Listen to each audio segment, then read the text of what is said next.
Jaylen Brown getting frustrated with the process, and one potential destination for him might have gone away, or did it become more likely?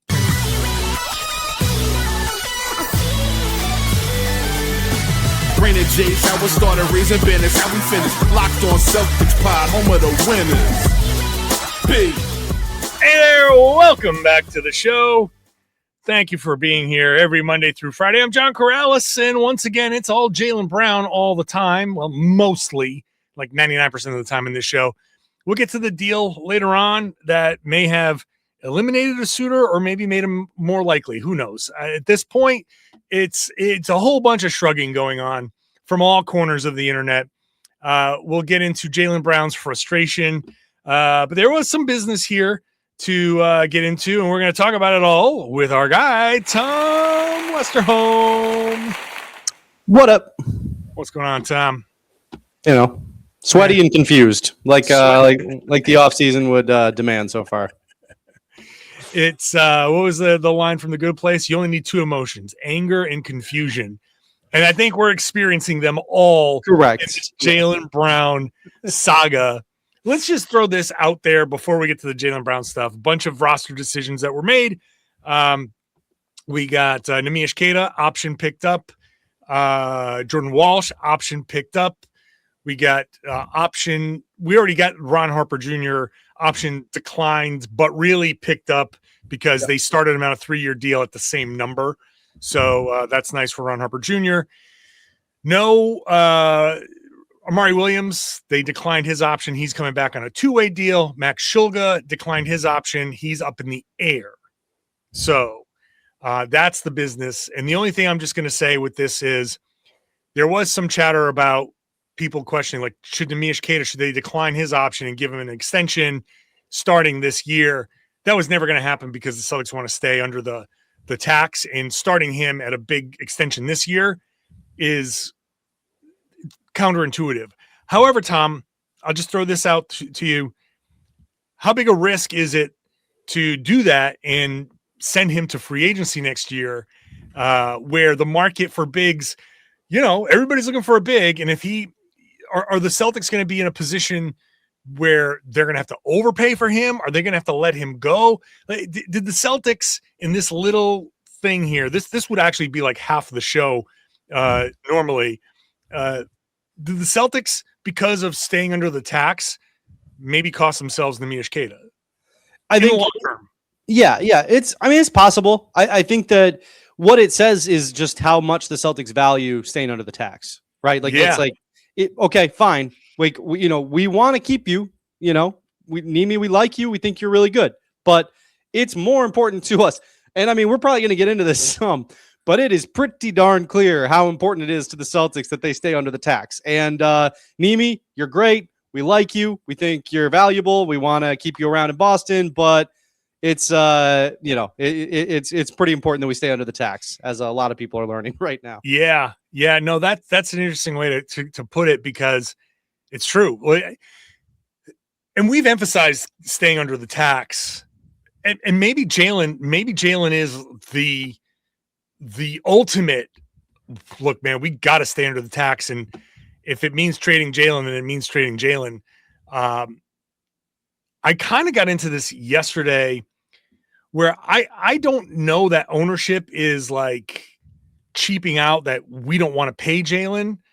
I don't know if it's ownership saying, no, we're not paying this, or the team saying we can't pay the tax this year, because for us to put together a contending team in the future, there's just no way we can pay the tax. If you pay the tax this year, you absolutely have to pay the tax next year, and it's just going to be impossible.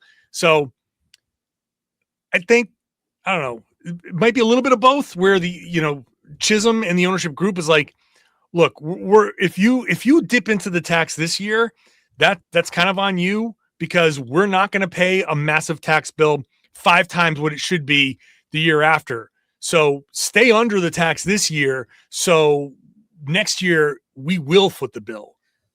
Yeah, and to be fair, that is somewhat similar to the philosophy that Wick operated under for a long time. Like Wick's whole thing was always, I'll pay as long as we have a contender. Build me a contender and I will pay for it. But it was never quite like, hey, we're the Yankees. We're going to just, throw money. Like we're not, this isn't like an unlimited money machine. I will pay as much as you need to build a contender. So build me a contender and then I'll pay for it. So it's not unprecedented, I guess, in Celtics history here. And that brings us directly into the Jaylen Brown stuff, because Adam Himmelsbach wrote, not a super extensive thing in the Globe, but enough where you got a little bit of a sense of the, Jaylen was in the Giannis trade, but that was not the end of it, as it has been in the past, right? Like, I think Jaylen, from his perspective, has seen this before. Jimmy Butler, James Harden, Anthony Davis, Kevin Durant a couple years ago. Like, okay, I get it. You're willing to trade me for the best of the best. Fine. Like, he's not happy about it, but I get it. And then the Giannis thing came and went, and now he's still out there.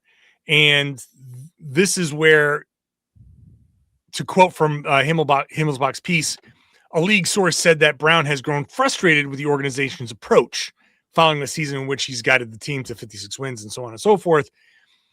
Also, he says it remains unclear if the Celtics are urgently attempting to trade Brown or simply listening to pitches from prospective suitors, which is an interesting thing to throw in there, because it sure as hell feels like they're trying to trade Brown. Is he pulling a Milwaukee? Is he doing what John Horst did at the trade deadline with Giannis, just to kind of see what pull everybody in, let's get your pitches, and then in 2 days be like, nah, never mind, we're keeping Jaylen. And that's where all of even in Himmelsbach's piece, Jaylen could return next season, even if some uncomfortable conversations must happen first. There's always the little caveat of he could return. So it feels like they're still like barreling down the tracks towards a trade, but there's also but maybe not. For sure. And I mean, look, I think there's, to some degree, national reporters, right, are going to be getting 29 other teams in addition to the Celtics. And, let's say you're talking to a team that's not involved in the Jaylen sweepstakes, right? Like, let's say you're talking to, it feels like everybody's been involved. I'm trying to come up with an example. The Suns have never been, let's say you're talking to somebody from the Suns. Yes. So somebody from the Suns might have talked to Denver and might have gotten the impression from Denver, oh man, the Celtics are really looking to move Jaylen Brown. And so the Suns guy says, man, I think the Celtics are really trying to move this guy. A national reporter talks to the Suns guy, and then the national reporter also talks to the Nuggets guy who says the same thing. And then that national reporter also talks to the Celtics, gets something from them. But the aggregation of everything that they hear is, man, the Celtics are trying to move this guy, right? Yeah. Whereas, and that, I think that is one of the big values of, local beat writers, of guys who are around the team all the time, who kind of are like, okay, this is what the organization, this is what we're getting from the organization. And, do with that what you will. It doesn't sound quite as obvious to us that Jaylen is on his way out. And look, I think this stuff, seems, like you said, it kind of seems like the train is moving in a really specific direction down the tracks. But it is somewhat notable that, that it's not like the Celtics are coming out and telling everybody like, yeah, for sure, we're moving this guy. Like there's some level of, hesitancy there to really just move on from him. I was asked today by a radio station in Portland, Oregon, that they're like, what percentage do you put on the or maybe it was a podcast that I did, whatever it was. I was asked today. So many. I spoke words into a microphone about something today. I've been sitting here in front of this camera talking to many people, and among the questions I was asked was, "What percentage would you put on Jaylen coming back?" And I said 25%. And the reaction I got was, "Man, that feels like it's low."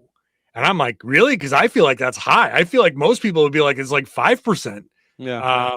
Let me ask you, what percentage, if you had to put a percentage on it, do you think the 25% is it? Because it's still like 75% that he's gone. No, I'm with you. I honestly, I wish I could give. I hate how much we agree because it does make for deeply not compelling podcasting. But I mean, if I was gonna, I'm not gonna go much higher because I don't think that I don't feel great about where the Celtics are at with Jalen. I don't feel great about where Jalen is probably at with the Celtics right now. Especially getting this report from Himmelsbach. That's not. That's as reliable as a reporter as you get. And to get out about Jalen, that's and again, we've talked about this before. The really reliable reporters are the ones who are going to be kind of cautious about what they say. They're not throwing stuff out there. And so when somebody says something, it means something. These words mean something from your reliable reporters, right? So I'm certainly not going above 25%, but also it's, if I look out there and I see what the trades are that are available, and I assume we're going to get into that in this next section here. Yeah. I mean, I can't put it that much lower than 25 because this Denver crap does not entice me in any meaningful way. So, I think that's a pretty good range. I mean, you could go a little higher, a little lower, whatever, but I think that's a nice median, that's a nice, it's a nice center of it. Yeah. I mean, still 75% chance that he gets moved. Yeah, absolutely. But a significant enough number where you're like, it's surprising, but not 25% chance is still like. I'd be a lot lower. I'd be a lot closer to 10 or 5% if there were compelling trades out there, if there was a market for him. But like I said, as we're probably about to get into, that doesn't seem to be the case. The market for him seems to be depressed, let's say. Yes, let's do that. We'll get into that next here on the Locked On Celtics podcast. Today's show is brought to you by FanDuel. We've got the biggest, the best soccer tournament in the world, the biggest stage here. Just watched Germany lose to Paraguay right up the street from me. And that one goal completely changed the energy of a game, shifted momentum, and it altered the outcome in an instant. That's what makes this tournament so exciting. FanDuel giving you another reason to stay locked into every match with every goal pays. Bet on a match and get bonus bets for every goal scored in that match. More goals means more bonus bets. All you have to do is turn on your token. What I love about these tournaments, you can turn on a match between teams you don't even normally follow, and suddenly one goal changes everything. Tension builds so quickly that you're invested before you even realize it. I didn't even know Germany and Paraguay were playing. Next thing you know, I'm sitting there with my stepson, and we're just going living and dying by everything. There's a goal. No, it's disallowed. Oh my God, craziness. So that was a lot of fun. So you can get in on this from the opening whistle to the final kick. Let there be goals on FanDuel. You can visit FanDuel.com to get started. When you get started, they will ask you to set a limit, set a budget, only bet what you can afford to lose. Gamble responsibly over at FanDuel.com. Thanks for making Locked On Celtics your first listen every day, and joining me every Monday through Friday. Show's free and available everywhere. It is on YouTube, so you can get onto the comment section on the YouTube page and share your thoughts with me. I'm John Karalis. I cover the Celtics for Sports Illustrated's Celtics on SI. I've been covering the team for more than 20 years, doing this podcast for more than 10, and never have I been so flummoxed, Tom Westerholm, by a situation. No one knows what's going on here.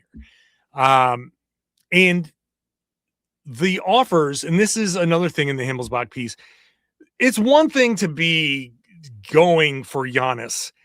Now you're hearing offers of it's not even Jeremy Grant anymore because he was traded to Memphis for Ja Morant. But all of these offers are underwhelming. It's okay, picks, and okay, this player's decent, and then, here's a salary to make it match. Not thrilled about the salary that's making it match. And you even listen to Ramona Shelburne, who said she was talking to general managers, and every general manager she talks to is piling on. They're like, oh yeah, we're not so sure. Like Jalen went from, serious offer, all in to get Giannis, just Jalen and a couple of picks, that's enough to get Giannis, to now everybody's like, well, our analytics guy says he's the seventh best player on a team. And GMs are like, well, it's Jaylen Brown. Like, I don't know how much I want Jaylen Brown. Like, come on. It's obviously Brad has gone into things saying we want a Giannis type package for Jaylen, and the response from the rest of the league, and this is total negotiating, but the rest of the league's like, you want that for Jaylen Brown? We wouldn't give that. Like, they're treating him like he is the seventh best player on the team. They're treating him like a Trae Young package. You know what I mean? Yeah. And that's really wild to watch because like Mikal Bridges, I know it's the point has been made to death, but you know, the trade packages that some of these guys have gone for, Desmond Bane, the trade packages that some of these guys who are, I'm sorry, I know you talked about this yesterday, but yeah, there's some of these guys who are, you know, Jalen is not the seventh best player on any roster short of like the All NBA team, right? He was the sixth best player on the All NBA team. He was sixth in voting, right? You know, right. So even there, look, I mean, I guess these things happen sometimes, right? I guess sometimes the timing is just terrible, and that seems like it's kind of what's happening here. Even the pick packages. I mean, you know, you could put together a somewhat compelling pick package from Portland, right? But then, you know, like today, Shams is saying on I can't remember what show he was on, but he was on some show that he was on that Portland isn't pursuing Jalen anymore, right? Like there's no active pursuit of Jaylen Brown. We talked about this before you hopped on about how bizarre it is to just kind of have no answers here.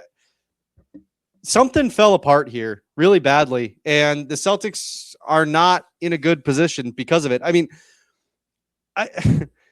not to get too like 10,000 foot view here, but it kind of does bring me back to, you know, a couple of years ago, right after the Celtics won the title and they were winning everything in the regular season. I wrote a column for Boston.com about how these are the good years and enjoy them, right? Because like that was where they were at. Like those were the good times, and you know, there still could be good times on the horizon. You know, there still could be good things to happen, but it feels sort of like we're skittering away from this current good time pretty hard and pretty fast. Listen, we were joking about it because it's like everybody's coming here for some level of insight. Hey, John, please make some sense of this for me. And I'm like, yeah, man, I don't know. Yeah. I don't know.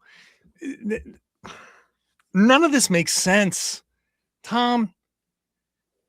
Okay. How is Kristaps Porziņģis getting a 2-year, $40 million extension? Like, how am I supposed to make sense of a league where Porziņģis, after everything, his body has completely fallen apart. He escaped Boston. He had one decently healthy season in Boston. And even that, he wasn't really available for much of the playoffs. He won a title. Awesome. He won one championship game, like one finals game. Yep. He came in, he played, he gutted through it. I love KP. He was great when he was here. Like, I have nothing against Kristaps Porziņģis. At the same time, he's missed how much time since then? People talk about, the Celtics choked against the Knicks. Yes, the Celtics choked against the Knicks, 2 seasons ago. Part of that was because Kristaps Porziņģis just was not available, and when he did play, he was nowhere near himself. The KP that played during that regular season was why the Celtics dominated the Knicks that regular season, and he was nothing close to that.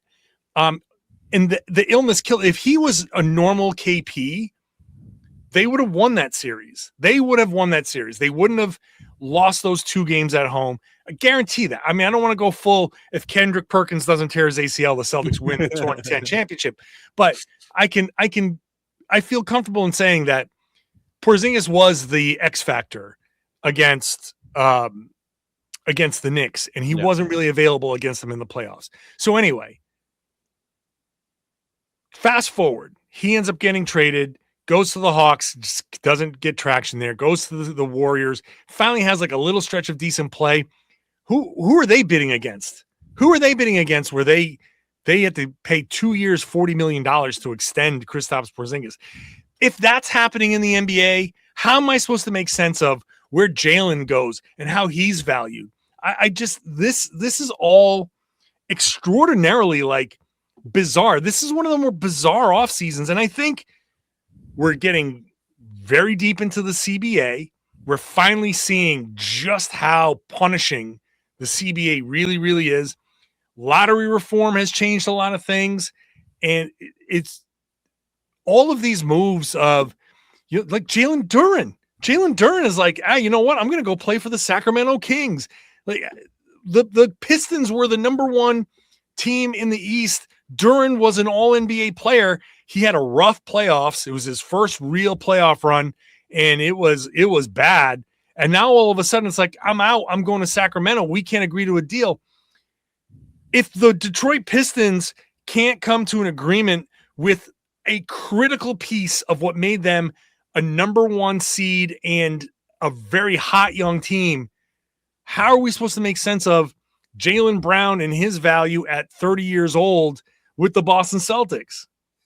Yeah. I mean, I think one thing that stuff like that hints at to me, and maybe I'm wrong, maybe you disagree, but one thing that hints at to me is that we're going to get, I think there will be players who are you've said this before, and I agree with you.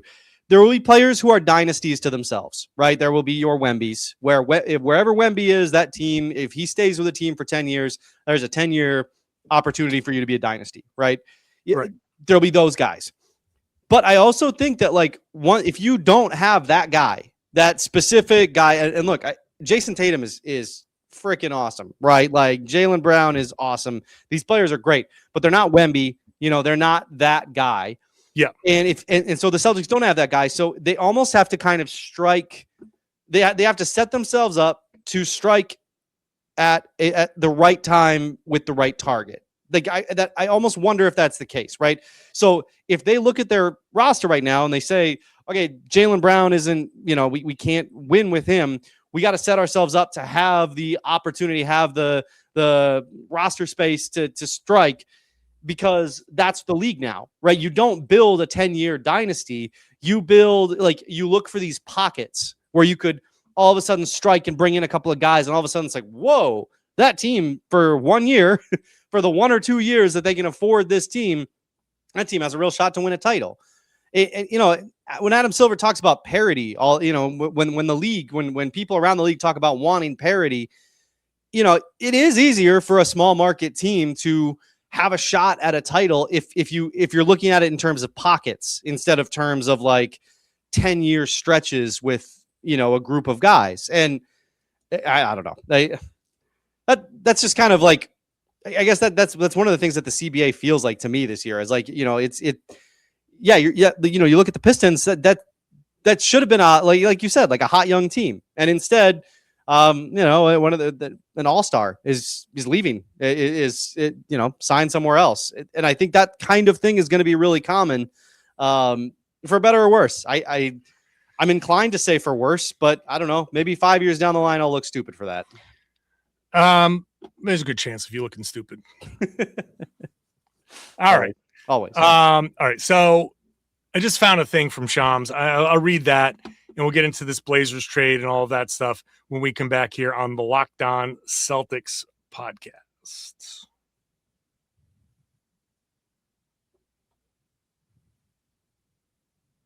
Thanks for making Locked On Celtics your first listen every day. You want your Celtics fix completely ad-free? Join the Everydayer Club. To do so, start your 7-day free trial right now. Get closer to your team without the interruptions. Click on the link in the show notes or go to lockedonceltics.supercast.com, lockedonceltics.supercast.com right now to claim your free trial. Tom, I saw the Shams thing pop up. He says, I'm going to read the quote here. I can't find a team right now that's willing at this moment to give up that amount of draft capital. So then it just becomes, are Brad Stevens in the front office fine trading away Jalen for potentially less than that? I had one GM say 40 cents on the dollar. That's because that's what it's come down to in Boston. They just have not been able to find teams as of yet to get to that threshold. But he says there's still a lot of time. I don't think there's a lot of time. You gotta start building your team, whatever it is. If you're going to get a big, get a big, and you have to go find your wings and guards. If you're going to get a guard, then you get him, and you got to go find in free agency your bigs and forwards. I do think all of this is negotiating, but I also do think that there's some level of, you look at the Blazers now getting Ja Morant and giving up Jeremy Grant and others, and like the draft capital, everything that they've given up now, it's like that's their team. That you could move, that they could move Drew Holiday, but are they going to move all of the guards? They could move all of the guards. People are saying, hey, it's more likely that the Celtics are going to move Jalen to Portland now because they've got all these guards, and the Celtics can still, give me Samari Kamara and, Shaedon Sharpe and whatever. Like, sure, I'll take that. Sure. Like, but we talked about it last time we talked last week, the offseason kind of getting away from Brad Stevens. It does kind of feel like that. Like they're the Blazers are the front runners, and then all of a sudden it's like, nah, we got Ja. Another team's the front runner, like, nah, never mind. We did this. It does seem like it's getting away from Brad. But at the same time, if it is, I guess that the worst case scenario is that you bring back Jaylen Brown and you just, I mean, am I wrong here? Is that the worst case scenario? I don't think that's the worst case scenario. I think some of these trade packages are the worst case scenario. Well, I mean, that's the thing. Like you are you at a point now where, okay. Yeah. If you have to trade Jaylen Brown, then the worst case scenario is some of these crappy trade packages. Yeah. But to me, the worst case scenario is, as has been mentioned, like we said before, the 25%. Maybe that's the way this goes. Maybe Brad, like I posited this on the show yesterday. I'll throw it out to you. That Brad and Jalen there's some level of working together on this. That Jalen is like, hey man, if you don't want me or all of this, then go ahead, give me my team. I bet you teams are going to line up to trade for me. And all these teams are not lining up to trade for him. And this could be Brad getting a little bit of kind of like, oh man, this market is not what it is. And maybe Jalen being like, are you kidding me? Like Atlanta Hawks, hello, I'm an Atlanta guy. You're not going to pony up. Like these teams are not giving up, at least currently. Again, negotiations. So who knows what's really happening? But these teams aren't exactly dying to trade for Jalen. It's got to be a little bit of a humbling experience for Jalen. I don't know how open he is to humbling experiences, because he takes things like this and just really uses it as motivation. But yeah, I mean, is there a chance that this stuff kind of humbles Jalen to a point where he's like, I cannot believe that the Blazers said, nah, we'll go for Ja Morant over me.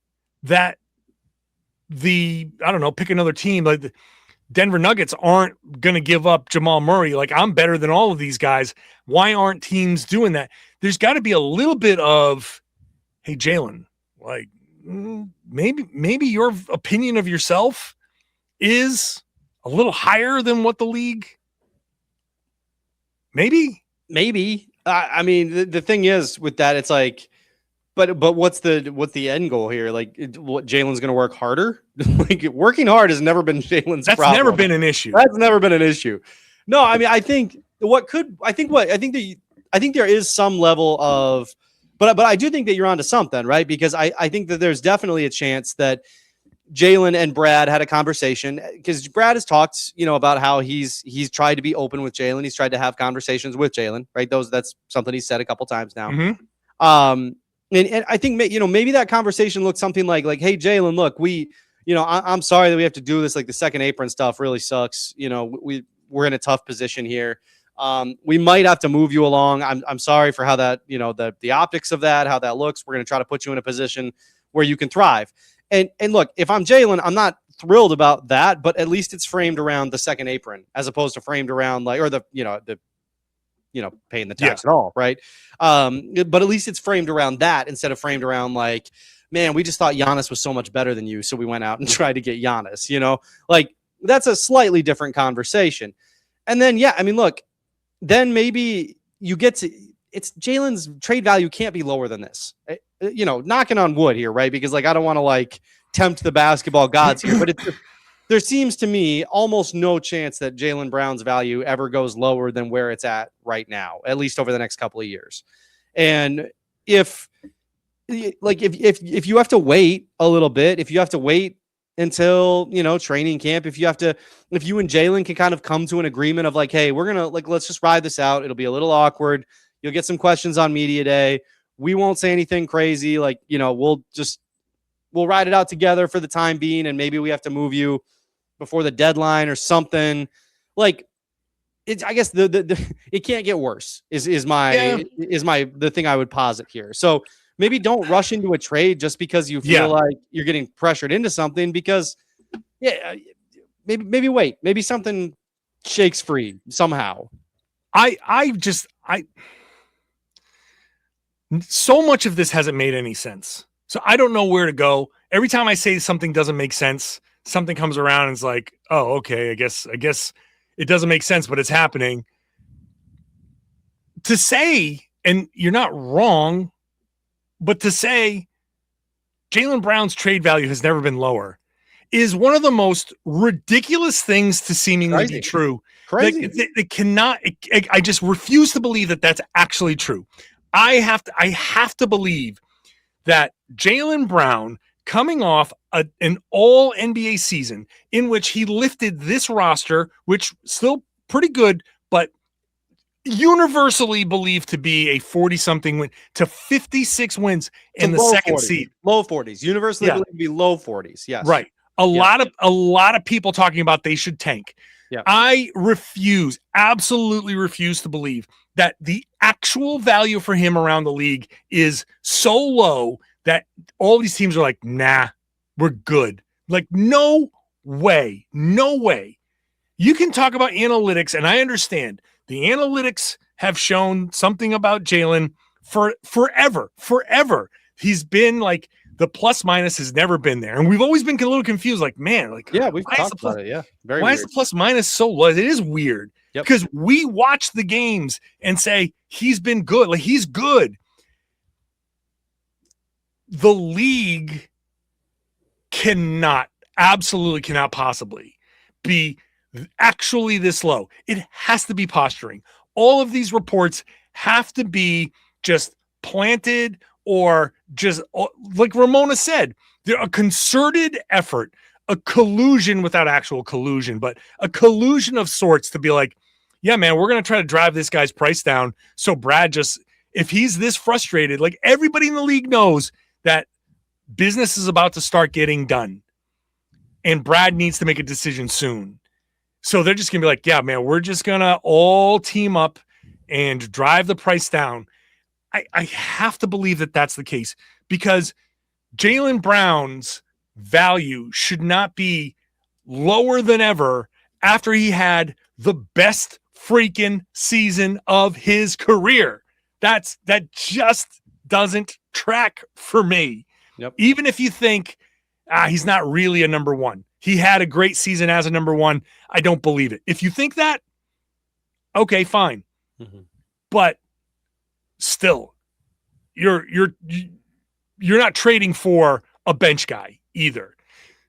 So I'm going to wrap up this little rant by saying all of these GMs can tell Ramona and everybody else the things that they're relaying, tell Bobby Marks the things that he's been saying. One of these GMs is going to be like, okay, now's the time to pounce. Okay. And say, this is my best offer. I'm out. And somebody else is going to get wind of that and be like, okay, I'll make a better offer. And then all you need is two teams to be like, oh, all right, I guess I have to bid. I guess I have to up my bid. And then the value starts to get back where it's supposed to be.